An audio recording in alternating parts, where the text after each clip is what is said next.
How does Victaulic engineer confidence into every build, even in the most extreme conditions underwater?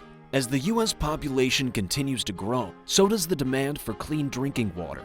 Faced with shrinking local water supplies and a worsening drought, Santa Barbara looked to the sea.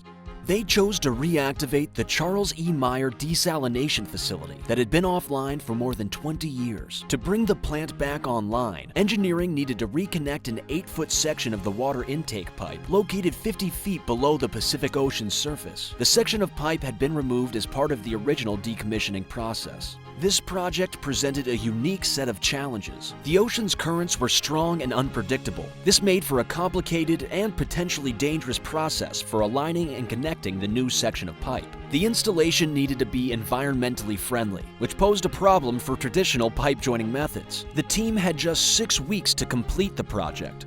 Victaulic presented a new solution to join high-density polyethylene, or HDPE pipe, with a specialized coupling designed to eliminate the need for fusing. The coupling was produced with a protective, extremely durable coating to withstand 100 years of corrosive saltwater. To complete the installation, Victaulic configured its grooving tool to function safely and properly while submerged, running on hydraulic power located on top of a barge. One diver grooved the existing pipe end and assembled the coupling, completing the intake line connection all within 2 hours. Today, the Charles E. Meyer desalination facility has the capacity to provide 30% of the city's water demand. Victaulic products and solutions proved that no challenge is too extreme, even in subsea conditions.